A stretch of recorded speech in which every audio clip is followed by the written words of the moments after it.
reasonable, like it's feasible, like someone can do that. I'm curious. You know, I mean, people say those kinds of things all the time. But what I'm wondering is the people who are listening, do they actually believe that someone is looking into the mirror and looking behind their eyes in order to get to know self? Does that sound reasonable? I think you said close his eyes. Whether you close your eyes or however you do, I don't think that's reasonable. is it reasonable for you to come to know self by looking in the mirror? And I'm trying to figure why you look in the mirror if you close your eyes. I don't think so. I don't think it's reasonable. It's gonna get real weird, you know. But we were discussing, matter of fact, since we were discussing self, what is self? Just coming from the aspects of doing what you're doing. Let's see if we can figure it out from their position. You have your dictionary anywhere? I have a big one at home, but At home. Okay. but I didn't I ride a bicycle. Okay, so we'll get you a backpack. Yeah, I got a backpack. And you have to get you a dictionary, college dictionary, put in your backpack and ride. You know? Yes, sir. You need your college dictionary. Okay. Peace, God. What did you find when you looked up self? Two separate. You found two separate? Was it just saying something? It's saying something about being separate. But what was it saying? It wasn't saying exactly that, but that's what I was. What did it say? That's what I was thinking. Tell us what it says. A person or thing referred to with respect to complete individuality, one's own self, person's nature. You're going to have to not mumble and you're going to have to not read. A person's nature, Downward. character, etc. His better self. Now, is that the definition? Yes, definition. Okay, now go into the etymology section and break it apart.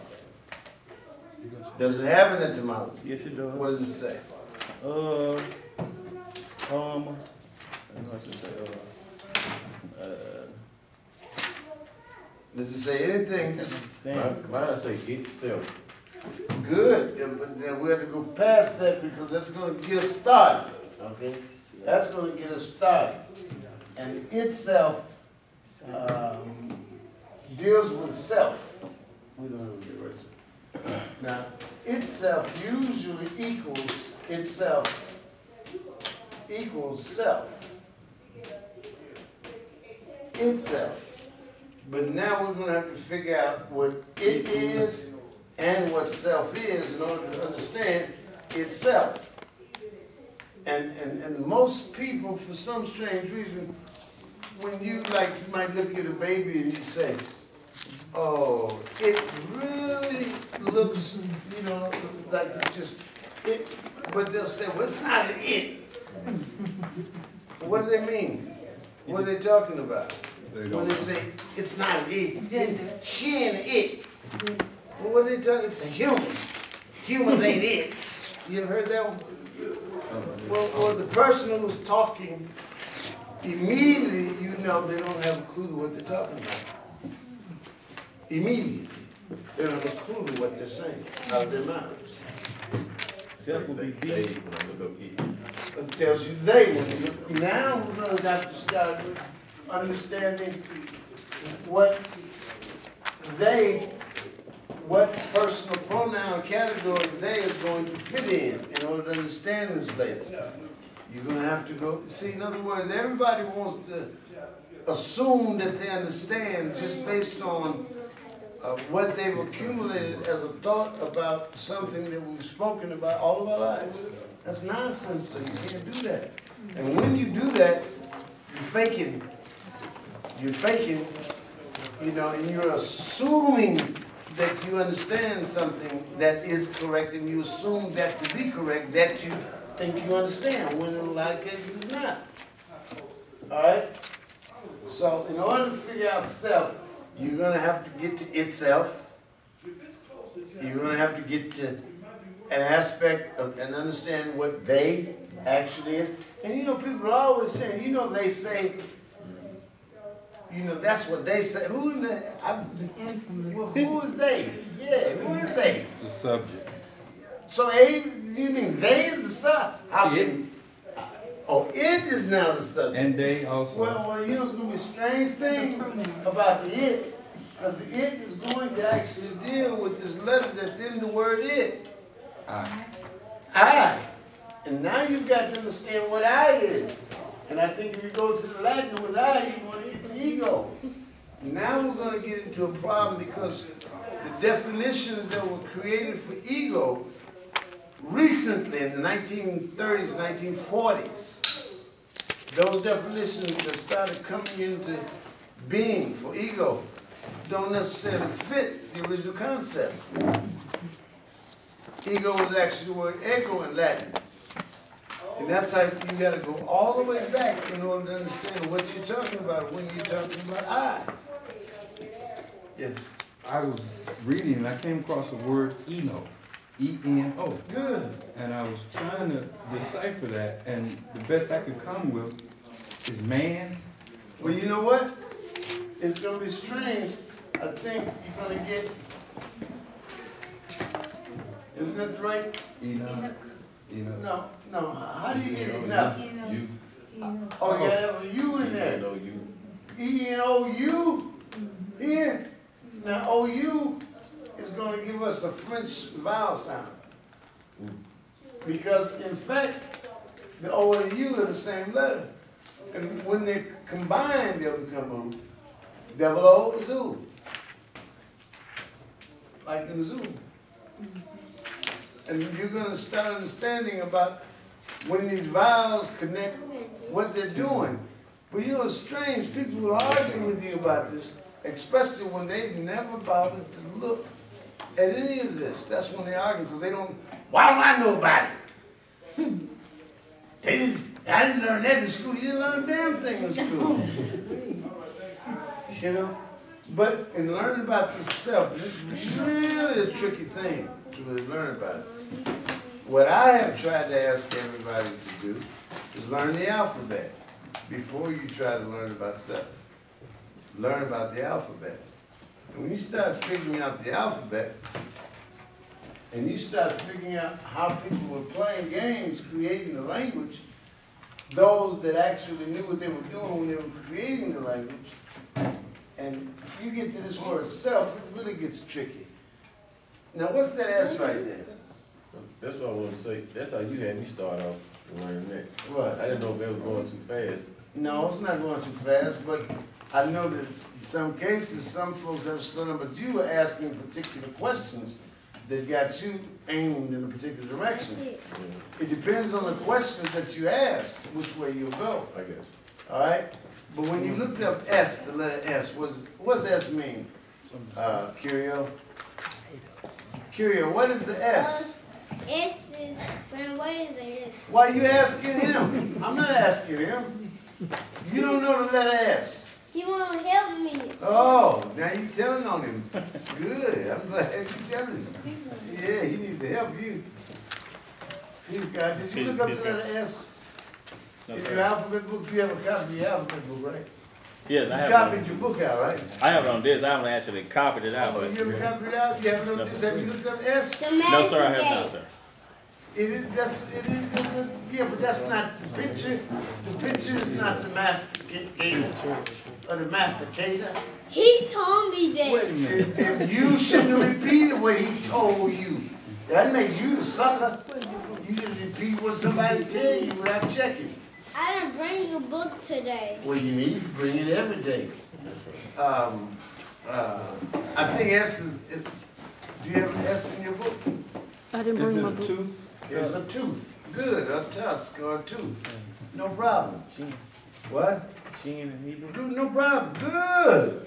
Now when you start to figure this out, and you get to the Greek, which is going to be real important with this, you're going to get to this letter, and then, you know, it's really strange, a lot of your people, they're always running around talking about their sorors, and their sigmas. And you ask a sigma, a soror, they ask them, well, what does that mean? And they don't have a clue. So sigma actually means tooth. All right, and tooth is dealing with the function. All right, mastication, chewing. That's what the teeth deal with. You know, so that's why you chew on it when you're thinking. I'll think about it. I'm chewing on it. You know. So now, when you get here, and when you start with these three, all of your life you've been hearing about this term, elf. What is the elf? Yeah. It's an animal? I don't think an elf is an animal. Oh, you talking about the... Look it up. It's in your dictionary. Look it up. That's Sigma. I think Guido uses that in math when he's saying song. Well, I'm good. So then that means that it's a term, in a mathematical term. And it's also part of a language, dealing with sound, dealing with color also, when you want to send a signal. And when we're talking in code, Sigma, Bravo, Alpha, and all these, this is the alphabet code that is used in military transmissions. Why? I wonder why. Do we ever ask why about things? Not as much. Isn't that something? Elf, I have a dwarf spirit. Well, then with this is magical weird. powers. This is strange because, well, we ought to be able to ask the Egyptian about that. Aren't you Egyptian? Yeah. Yeah, okay. Well, tell us about, what did you call him, a dwarf? A dwarf is Spirit. Tell us about the dwarf. The 12? Oh, the twine you say. Okay, no problem. Well, tell us about him. I can't tell you much about it. Ah, so we're talking about these small people. The dwarfs is what they use the term. And then when they get to talking about a dwarf star, dwarf this, something is dwarf, something is more or less small. Tiny person. Okay? Okay. No problem. Now, yet at the same time, when I was growing up, when I first became conscious of that word elf, what were they talking about? Santa Claus. Why? Santa Claus? What you mean Santa Claus helpers Yeah. were the elves? Okay, no problem.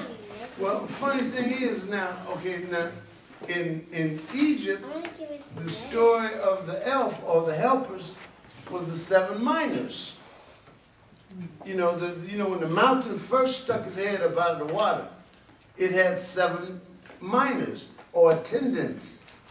And I think this became the story of Snow White and the 7 dwarfs, didn't it? The 7 miners? Weren't they the miners? Yeah. Hi ho, Yes. hi ho. It's off to work we go. They were miners. So they were dwarfs. But this is why they're dwarfs. Well, by the time it gets to Ireland, these dwarfs or pygmies or whatever you want to call them, they become elves. Why? So it's their word for saying these small people, right? But here's the thing, what else? You're watching these movies now, what else do they call these? They call them elves. Trolls? Leprechaun? Well, trolls is a different form. Leprechaun? Leprechauns, we're going to get real tricky here because is a leprechaun an elf? Or is a leprechaun maybe a particular clan, a particular kind of elf? In other words, see, are we going to go into definitions from languages because we're dealing with the elf? Or the twa? Or the, whatever they want to call them, but here's what we're getting at. You see, it is thought that long before what most people are calling the Cometians or the ancient Egyptians, that long before this group of people, that there were some little people already there. And that these people that they're calling Egyptians or what came along, and by the time they came in, guess what they started doing with those little people? They started killing them.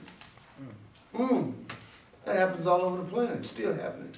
And it's why in most cases where you find small people still existent, they live underground. They're hiding. Who do you think they're hiding from? They're hiding from the white man. Oh, no, that's a good laugh, too. Well, you should laugh at that. Come on, I'll let you finish that. I think maybe they're hiding from these giants that started killing them.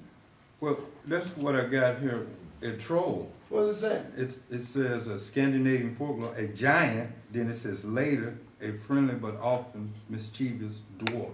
Oh, it's just something. You know what? If you keep going through there well enough, you're going to start figuring this stuff out.